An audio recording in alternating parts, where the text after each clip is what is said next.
खबर झारखंड के बोकारो जिले से आ रही है, जहां पर आजसू पार्टी के केंद्रीय महामंत्री बोकारो जिला मुखिया संघ के अध्यक्ष जयलाल महतो ने रीड न्यूज पर लोकसभा चुनाव को लेकर कही बड़ी बात। साथियों, आप देख रहे हैं रीड न्यूज और मैं हूं झारखंड के गिरिडीह लोकसभा क्षेत्र संवाददाता JM रंगीला। पूरे देश में लोकसभा आम चुनाव की डुगडुगी बज चुकी है और रीड न्यूज की टीम जो है वह चुनावी दौरे पर निकल चुकी है।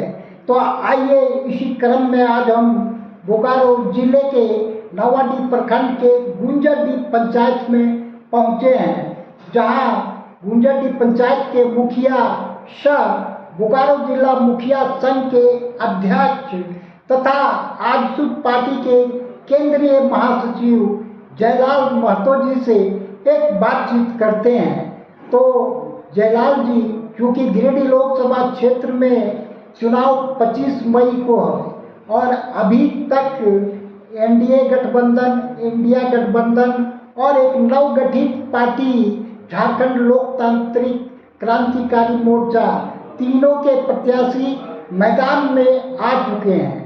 तो किन प्रत्याशियों के बीच मुकाबला होने की संभावना है? चुनावी परिदृश्य आपको कैसा दिखाई पड़ता है? थोड़ा दर्शकों को बताएं। इस चैनल के माध्यम से हमारे गिरिडीह संसदीय क्षेत्र गुंजरडीह पंचायत के जितने भी नागरिक हैं, सभी को जोहार। और इस चैनल के माध्यम से जो मेरे पास आए हैं, तो कहीं भी लोकसभा में मोदी के अलावे पूरे देश में जो मोदी की लहर है, वो लहर के सामने कोई नहीं टिका है। और खासकर गिरिडीह लोकसभा बहुत बड़ा कदावर नेता थे अगला बार स्वर्गीय जगन्नाथ महतो जी, जो गिरिडीह लोकसभा में अपना बहुत हर सुख दुख में जाते थे। उनके बावजूद भी मोदी के लहर में और चंद्र प्रकाश चौधरी, जो विकास पुरुष के नाम से झारखंड में जाने जाते हैं, उस माध्यम से बहुत भारी मतों के अंतर से NDA की जीत हुई थी। और इस बार भी जब मोदी है तो मोदी की लहर है।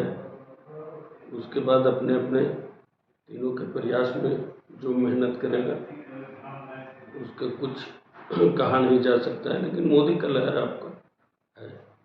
तो इस बार क्या लगता है आपको कि आपका इंडिया और NDA गठबंधन के बीच मुकाबला है या फिर त्रिकोणीय मुकाबला है? आपको कैसा लग रहा है?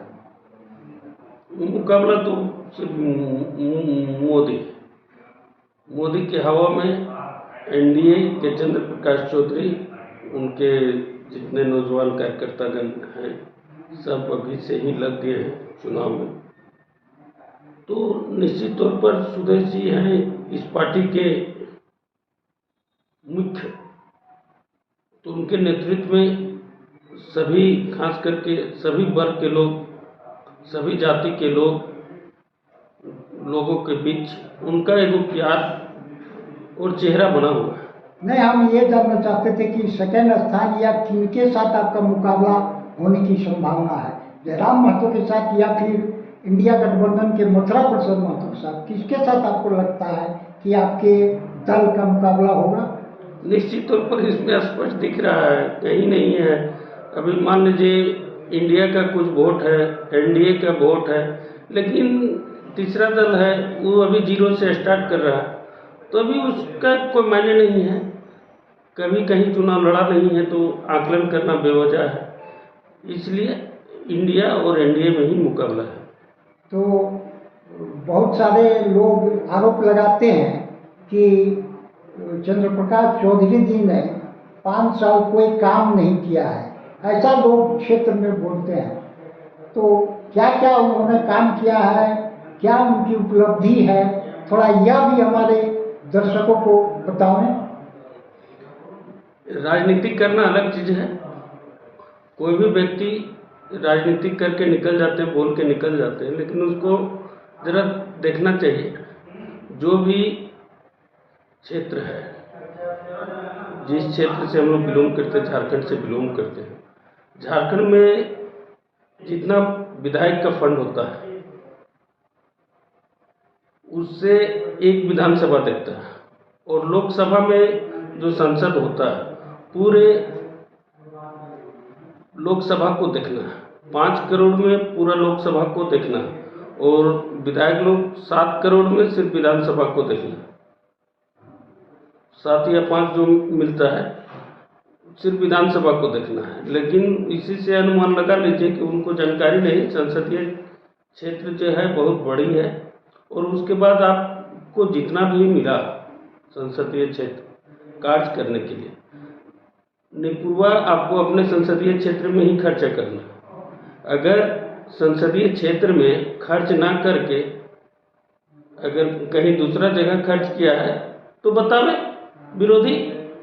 जो संसद का मूल मंत्र है, जितना उसका बना हुआ है, जो भी काम किए हैं वो संसदीय क्षेत्र में ही किए हैं, ऐसा नहीं। उसके बाद संसदीय आप जानते हैं कोरोना काल में 2 वर्षों में 2 वर्ष का जितना संसदीय क्षेत्र का पैसा था, टोटल पैसा, चाहे वो पक्ष का हो या विपक्ष का हो, चाहे हिंदू हो या मुस्लिम हो, चाहे सिख हो ईसाई हो, कोई भी जाति वर्ग से आता हो, सभी ने कोरोना काल से उसमें कहीं ना कहीं भारत देश के एमपी फंड के पैसे से ही हम जिंदा हैं और स्वस्थ हैं। हर परिवार को, हर अंग को संसद मत से जीने का सहारा सहयोग मिला हुआ है। ये पहला इतिहास है जो संसदीय मत से गरीब हो अमीर हो सभी को एक सम्मान, एक इंजेक्शन, एक हॉस्पिटल, जहां भी हो वहां लोगों को टीका लगा, जिससे आज हमारे गिरिडीह संसदीय क्षेत्र, झारखंड के क्षेत्र, पूरे भारत के क्षेत्र के लोग स्वस्थ हैं और हम लोग कोरोना से पार पा सकें। ये सहयोग संसद महोदय को ही जाता है। इससे बड़ा उपाधि आप क्या चाहते हैं?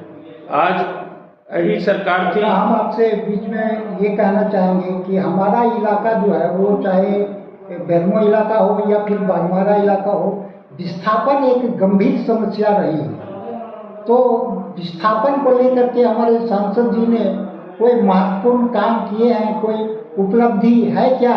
थोड़ा यह भी हमारे दर्शकों को बताएं। निश्चित तौर पर आपको हम एक चीज बता देते हैं, लोग जितने भी विस्थापन है, विस्थापित परिवार है या उसके अगल बगल है जो विस्थापन में आते हैं, ठीक है, बहुत ऐसे लोग हैं विस्थापित क्षेत्र में जिनका विस्थापित में जमीन नहीं गया है, लेकिन उसका बगल प्रभावित क्षेत्र में आते हैं, विस्थापित है। पहला इस क्षेत्र में कोई सांसद था जो अपने लेटर पैड में डीवीसी हो, सीसीएल हो, सभी को हड़ताल बंदी का सूचना किया और उसके माध्यम से बंदी भी कराया गया। एक ही दिन पूरे डीवीसी का, चाहे वो बीटीपीएस हो या सीटीपीएस हो या सीसीएल हो, करगली हो, ढोड़ी हो, बीएनके हो, कठारा हो, सभी को एक ही दिन इन्होंने विस्थापितों के लिए, विस्थापितों के हितों के लिए इन्होंने एक दिन में जमकर बंदी करवाया, जिसका परिणाम आज जो 1972 में लोग कितने सांसद बने इस क्षेत्र में, कितने लोग कुछ किया। 1972 में सीसीएल होने के बाद पहला बार विस्थापितों के लिए ट्रिब्यूनल एक्ट का गठन हुआ, जिससे लोगों को विस्थापितों का के लिए समझ रहे हैं कि उसमें क्या फायदा है। जो विस्थापित दर दर की ठोकरें खा रहे थे, आज इस यूनियन के पास, कल उस यूनियन के पास, कल वो व्यक्ति के पास पेपर देते थे, जीएम के यहाँ तो सीएमडी के यहाँ आज उस दर के ठोकर खाने से इन्होंने अपने संसदीय क्षेत्र में ही नहीं पूरे झारखंड के 5 जिला का ट्रिब्यूनल में करवाएं, जबकि सब व्यक्ति जान रहा है। इसलिए सीपी चौधरी विकास पुरुष हैं, जबकि मत से कोई मतलब नहीं। अरे मत तो कोई गधा भी रहेगा उसका भी आएगा, लेकिन मत से हट के विस्थापितों के लिए जो उनको करना चाहिए वो करके और दिखा भी दिए। आज इतिहास है पूरे झारखंड में, बहुत से लोग बहुत जगह से चुनाव लड़े, हमेशा 14 झारखंड में 14 सांसद रहे, लेकिन जो विस्थापित में रहने के बावजूद भी आज तक विस्थापितों का बात नहीं किया। आज विस्थापितों के हित में इतना बड़ा काम कर दिए, सराहनीय है। चंद्र प्रकाश चौधरी को अगर हम लोग भूलेंगे तो समझे कि और कोई ऐसा नहीं व्यक्ति है जो हम विस्थापितों के लिए कहीं जगह दिला सके और मापदंड दिला सके। मैं उनका शुक्रगुजार हूँ कि सभी 1972 से जो विस्थापित हुए परिवारों को, जिनका 3 पीढ़ियों से दर की ठोकरें खा रही थी, उसका निराकरण करने का काम किए। इसके लिए मैं उनको बहुत बहुत धन्यवाद देता हूँ।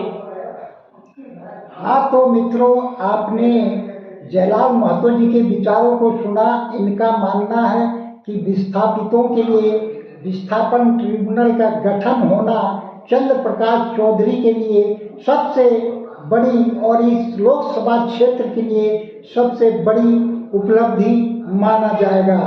धन्यवाद। JM रंगीला।